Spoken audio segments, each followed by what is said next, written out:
இப்படி கேள்வி கேட்டே போனேன்னு வச்சுக்க, இதுவே ஒரு 40 மணி நேரம் ஆகும். கேள்விக்கு பதில் இருக்கா அவனுக்கு?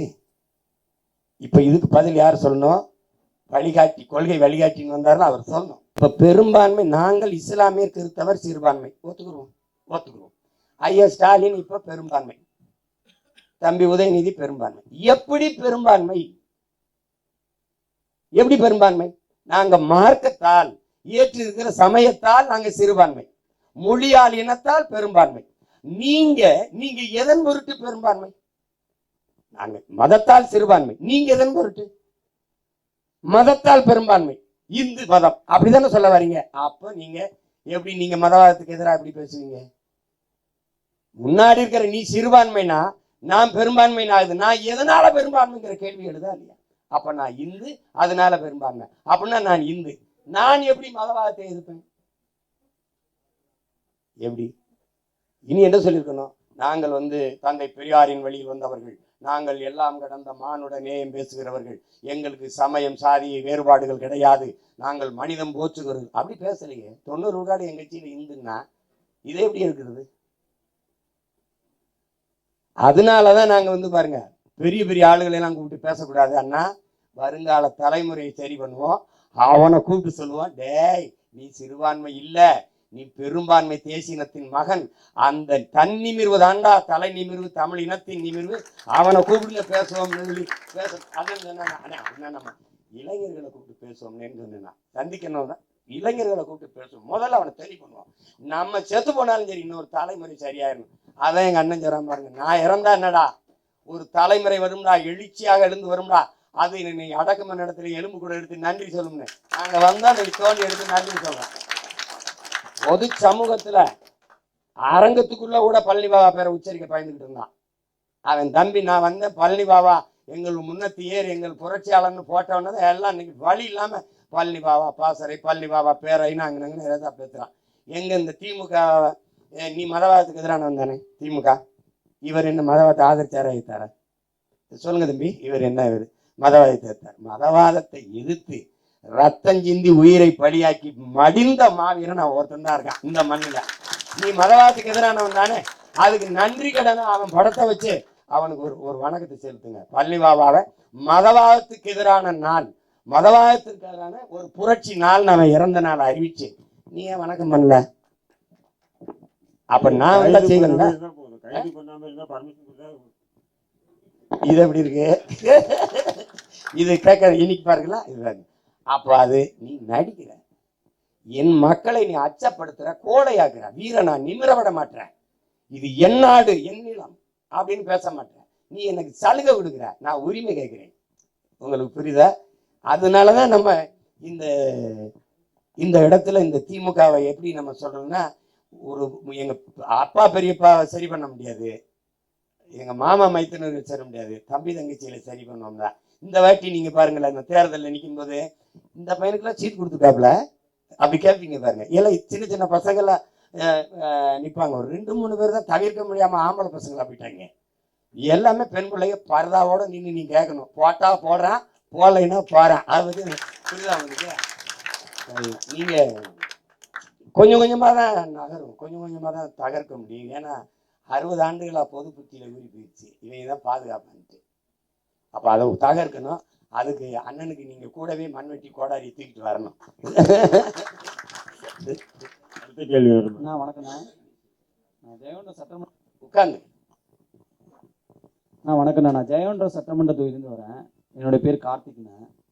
இப்போ நீங்க ஜனவரி மாதம் ஒன்று சொல்லியிருந்தீங்க, விஜய் அரசியலுக்கு வந்திருக்காரு, இப்போதான் ஒன்று போயிட்டு இருக்கு, நான் டிசம்பர் மாதம் அறிவிக்கிறேன் அப்படின்னு சொல்லியிருந்தீங்கன்னா, உங்களுக்கு விஜய் அண்ணனுக்கும் உங்களுக்கு ஏதாச்சும் கூட்டணி தொடர்பு இருக்கா?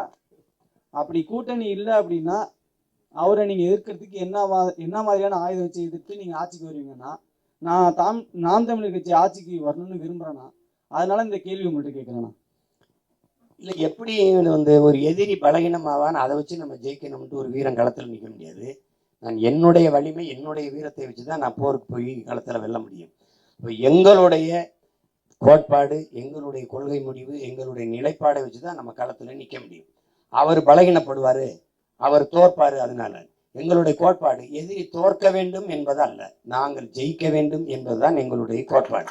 இப்போ அந்த அடிப்படையில் இப்போ யார் வந்தாலும் அவங்க என்ன தத்துவத்தை வைக்கிறாங்கன்னு பார்க்கணும், என்ன தத்துவத்தை வைக்கிறாங்கன்னு பார்க்கணும். இப்போ நீங்க வரும்போது ஒரு புதிய ஒரு கொடியை மாற்றிக்கொள்ளலை, கொடியை நீங்க அப்படியே அண்ணன் வச்சிருக்க கொடியை அப்படியே எடுத்துக்கிட்டீங்க. கோட்பாட்டை முதல்ல பிறப்பு ஒக்கும், அதை நான் வச்சிருக்கிறத நீங்க அப்படியே வச்சுக்கிட்டீங்க. சரி, அதுலலாம் ஒரு இது இல்லை, நீங்க வச்சுக்கிறீங்க. திருப்பி பெரியார் என் வழிகாட்டின்ட்டீங்க. அந்த இடத்துல 2 பேருக்கும் முரண் வந்துடுது.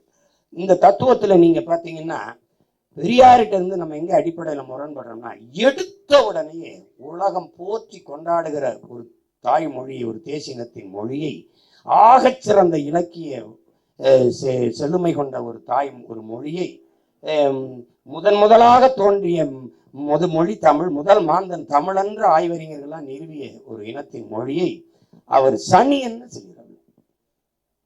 நீங்கள் எல்லாரும் தெளிவாக்கணும்ல இந்த கேள்வி மனம். எடுத்த உடனே நீங்க என்ன பாருங்க, தமிழ் சனியன் அப்படின்னு எடுத்தவனே சொல்லிடுறாங்க. மதம் பரப்ப வந்த ஜோசப் பிஸ்கி தன் பெயரை வீரமா முனிவன் மாற்றிக்கிட்டு தமிழை ஆழ்ந்து கற்று தேம்பாவனின்னு ஒரு நூல் எழுதி கொடுத்துட்டு போறான். புரியுதா? அப்படிப்பட்ட ஒரு மொழியை இவர் எழுதுங்கள், என் கல்லறையில் நான் தமிழ் மாணவன் இங்கு உறங்குகிறேன் என்று ஜி போப்பு சொல்றான். அப்படிப்பட்ட ஒரு மொழியை சனியன்னு சொல்லிடுறாங்க. காட்டு மிராண்டிகளின் பாசை, முட்டாள்களின் பாசை அப்படின்னு சொல்லிடுறாரு. அப்படின்னா என்ன சொல்றாரு, இந்த மொழியை பேசுகிறவன் இவன் காட்டு மிராண்டின்னு சொல்லிடுறாரு, இவன் முட்டாள்னு சொல்லிடுறாங்க. அடுத்து கேட்கிறாரு, உன் தமிழ்ல என்ன இருக்குன்னு கேட்கிறாங்க. இந்த கேள்வியில என்ன வருதுன்னா, என் தமிழ்ல என்ன இருக்குன்னு கேட்டா, பல தேசிய மக்கள் கூடி வாழ்கிற இந்த நிலத்தில் கன்னடர் வாழ்கிறார், தெலுங்கர் வாழ்கிறார், குஜராத்தி வாழ்கிறார், பீகாரியர் வாழ்கிறார், மராட்டியர் வாழ்கிறார், மலையாளி வாழ்கிறார். எல்லாரும் வாழும் போது உன் தமிழில் என்ன இருக்குன்னா, அப்ப கன்னடத்துல எல்லாம் இருக்கா அப்படிங்கிற கேள்வி வருதா இல்லையா? வருது. அப்ப தெலுங்குல எல்லாம் இருக்கா, இந்தியில எல்லாம் இருக்கா அப்படின்னு வருது. இப்ப இத்தனை மொழிவெளி மக்கள் வாழ்கிற போது அந்த மக்களுக்கு முன்னாடி என் மொழியை தாழ்த்தி பேசினா எனக்கு எப்படி வலிக்குன்னு பார்க்கணும். இந்த தமிழ் சனின்னு சொன்னதோடு இல்லாம அதை விட்டு ஒழியுங்கள்னு சொல்லிடுறாங்க. அடுத்தவர் என்ன சொல்றாரு, தமிழோட ஆங்கிலம் கலந்து பேசு, தமிழையே ஆங்கிலத்தில் எழுது, வேலைக்காரி கூட இங்கிலீஷ்ல பேசு, இங்கிலீஷ படி அப்படிங்கிறப்ப ஒரு இடத்துல அவர் சொல்றாரு, எனக்கு சமூக தொண்டு செய்ய வருகிற ஒருவனுக்கு மொழி அபிமானம் கூடாது, தேசாபிமானம் கூடாது, இனாபிமானம் கூடாதுன்ற. மொழி இல்லை, தேசம் இல்லை, இனம் இல்லை என்றால் சமூகம் எங்கிருந்து வரும்? அதுக்கு எதுக்கு தொண்டு செய்ய, எப்படி தொண்டு செய்வீங்க என்ற கேள்வி நமக்கு எழுது. மொழி அபிமானமே இல்லாத அவர் இங்கிலீஷை படிச்சுக்கிறார். அப்ப இங்கிலீஷ் அபிமானம் ஏன் வந்தது? தேசாபிமானமே இல்லைன்னு சொல்ற அவர் திராவிட நாடு கேட்கிறேங்கிறார். அப்ப தேசாபிமானம் இல்லாத நீங்க திராவிட நாடு ஏன் கேட்டீங்க? இனாபிமானமே இல்லாத நீங்க எதுக்கு இவ்வளவு பண அபிமானம் வச்சு சேர்த்தீங்க? எவ்வளவு கேள்வி இருக்குது. இப்போ ஒவ்வொன்னா கேட்டுக்கொண்டே போகும்போது தமிழை என் தாய்மொழியை ஒழிக்கணுங்கும் போத நமக்கு ஒரு எதிரி ஆயிடுறாங்க. அதுக்கப்புறம் நீ எனக்கு என்ன சேவை செஞ்சு எனக்கு ஒன்றும் அது தேவையும் கிடையாது. என் தாய்மொழிங்கிறது என் முகம், என் முகவரி, என் உயிர். அது தமிழ் எங்கள் உயிருக்கு நேர்னு பாடுறான். அது உங்களுக்கு புரியுதுன்னு நினைக்கிறேன். அந்த கோட்பாட்டில் நீங்க எதை ஏற்றீர்கள்? பெரியாருடைய மது ஒழிப்பா? ஒரு இடத்துல கல்லுக்கு எதிராக தென்னை மரத்தை வெட்டினார்னு வருது. தென்னை மரத்தை யாராவது வெட்டுவானா? அறிவு இருக்கிறாத வெட்டுவானா? ஏன் தோப்பில் கல் இறக்காத, அவ்வளவுதானே. 50-80 ஆண்டுகள் தென்னை மரத்தை வெட்டி சாய்ப்பானா? அங்கேயே பகுத்தறிவுங்கிறது அடிபட்டு போகுது. அடுத்த ஆண்டே கல்லுக்கடையை திறந்து பெரியார் வைத்தார் என்று கல்வெட்டு இருக்குது. அடுத்த ஆண்டே எது தென்னை மரத்தை வெட்டினாருன்னு சொன்ன ஆண்டே. அடுத்து கொஞ்ச நாள் கழிச்சு மது வேணாம்னு ஏன் சொல்ற? எதுக்கு மது விலக்கு கேட்கிற? உலக நாடுகள்ல எந்த நாட்டுல மது இல்லாம இருக்கு? மது வேணாம்னு சொல்றது, மது குடிக்க வேணாம்ங்கிறது, கட்டிய மனைவியோட படுக்க வேணாம்னு சொல்றது ஒப்பா இருக்கே அப்படின்னு பேசிட்டாரு. இப்ப இதுல எந்த பெரியார் தந்தை பெரியாரா இருக்கிறது? RSS பிஜேபி எங்களை பாகிஸ்தானுக்கு போ, உனக்கு ஓ நாடு அதுன்னு தான் சொல்லுது.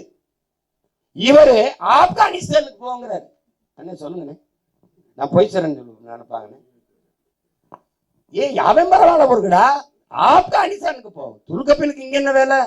நீ எந்த நாட்டுக்காரன் அப்படின்னா எனக்கு முதல்ல நீ எந்த நாட்டுக்காரன், நீ யாரு முதல்ல அது கேள்வி வருமா இல்லையா? இப்படியே கேட்டு வச்சிருக்காப்ல. இப்போ ஒரு கேள்வி பாருங்க, பிறந்த நாள் செய்தி பாருங்க, அண்ணஞ்சரம் பிறந்த நாள் செய்தி. பார்ப்பனர்கள்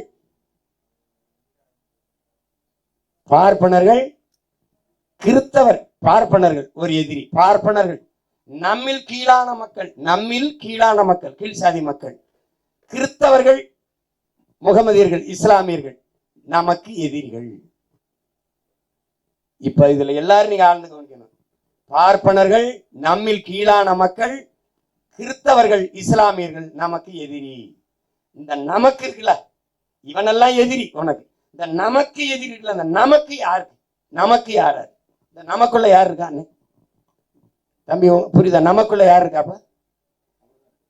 நம்மில் கீழான சாதி. நம்மில் கீழானதுன்னா நீ யாரு? அப்போ ஒன்னில் கீழான சாதி இது.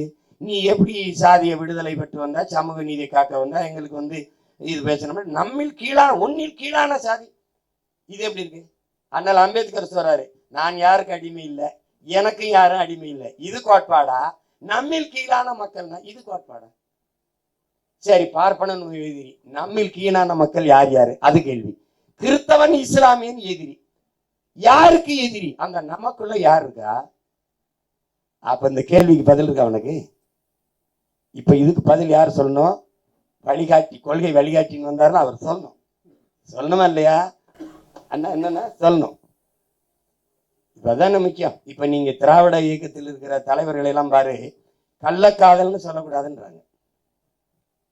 காதல் என்னங்க? கள்ளக்காதல் நல்ல காதல், அது திருமணம் கடந்த உறவு அப்படிதான் சொல்லணுங்கிறாங்க. இந்த கோட்பாட்டுக்கு 1971 நினைக்கிறேன், 71 தான் நடந்தது சேலம் மாநாட்டில் ஒரு 3வது தீர்மானமா போடுறாப்புல, கணவன் இருக்கும்போது மனைவிக்கு வேறொரு ஆண்மகனோட விருப்பம் ஏற்பட்டால் அந்த ஆண்மகனோட போய் இணைந்து அவர் உறவு வைத்துக் கொள்வதில்லை, தொடர் வைத்துக் கொள்வதை குற்றமாக கருதக்கூடாது. சேர்ந்து வாழ்றத குற்றமாக கருதக்கூடாது. ஒரு முற்போக்காளன், ஒரு சீர்திருத்தவாதி பிடிக்கலைன்னா அவரோட இருந்து, ஏமா நீனும் வாழாம அவரையும் வாழாம மனமுறிவு பெற்று உனக்கு பிடித்தமான ஆண்மகனோட போய் வாழ்ந்துக்கங்கிறது, சட்டப்படி மனமுறிவை பெற்று வாழ்ந்துக்கங்கிறது சமூக சீர்திருத்தம், முற்போக்கு, மாறுதல்.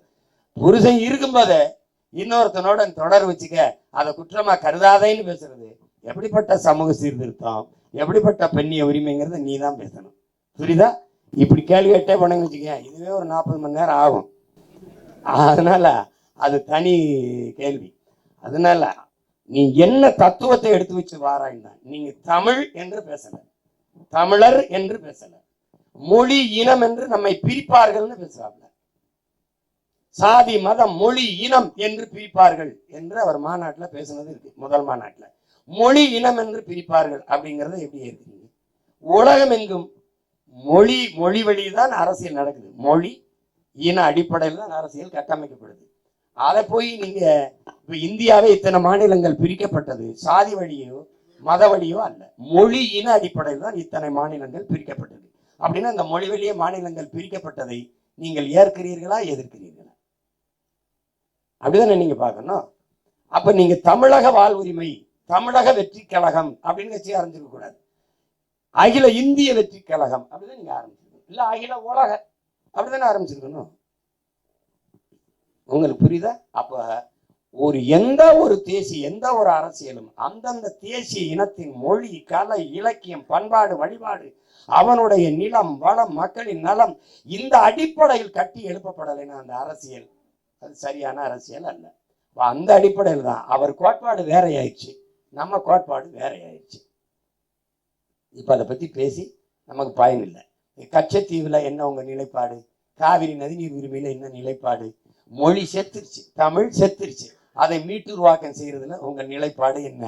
இப்ப தமிழ் பயிற்று மொழிங்கிறோம், இங்கே பாடமொழியா இருக்கு, சில இதுல விருப்ப மொழியா இருக்கு. இதுல எது உங்க மொழி கொள்கையில உங்க நிலைப்பாடு? இதுல பல கேள்விகள் இருக்கு. அதனால இப்ப அது நீண்ட நேர விவாதம், அதை விட்டுருவோம். நம்ம யாரோடும் சேரல, தனிச்சு 8 கோடி மக்களோடு சேர்ந்து போட்டியிடும்.